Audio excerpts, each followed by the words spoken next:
Mr. Papadopoulos, let's get your thoughts on the European side of all of this. Extension, that's pretty much everything that Britain has brought back from the Parliament for the EU. Do you think they're fed up with the Brexit negotiations, and are we edging closer to a potential scenario where Brexit could crash out of the EU without a deal?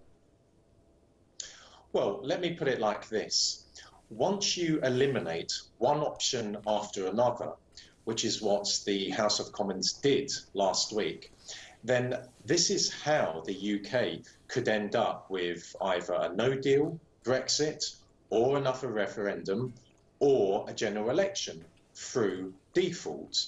Now, the UK is not quite at that stage yet because we now have Theresa May looking to Jeremy Corbyn for assistance to prevent a no-deal Brexit, to prevent another referendum, and also for Theresa May to prevent another general election, a snap general election. However, Theresa May's efforts could be scuppered by the Brexiteers within her own party, because many of them are absolutely irate that Theresa May is talking to Jeremy Corbyn. But then Jeremy Corbyn is the leader of Her Majesty's opposition. And because there is deadlock in the House of Commons, it is perfectly acceptable in the interests of Britain, in the interests of the country, for the Prime Minister to turn to the leader of the opposition to try and break this deadlock.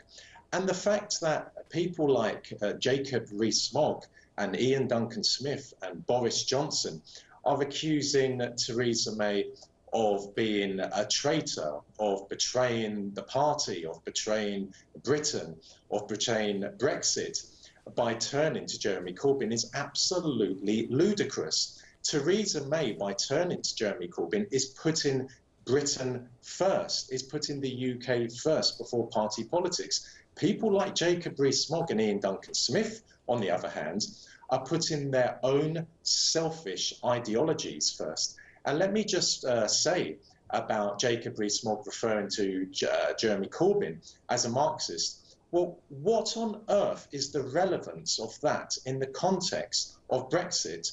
Because one could respond to Jacob Rees-Mogg's allegation by saying that Jacob is a member of the British establishment, and the British establishment swims in wealth and prosperity and privileges, whilst millions upon millions of British people struggle to put food on the table, struggle to pay electricity, to pay gas, and are victims, becoming increasingly victims of violent crime. So Jacob Rees-Mogg is throwing out these allegations against Jeremy Corbyn simply because he will do everything within his means to try and defeat Theresa May so that she falls from power, so that he can put his name into a Conservative Party leadership contest, and so he can become leader of the Tory party and thereby Prime Minister. People like Jacob Rees-Mogg put themselves first and Britain second, third, fourth and fifth.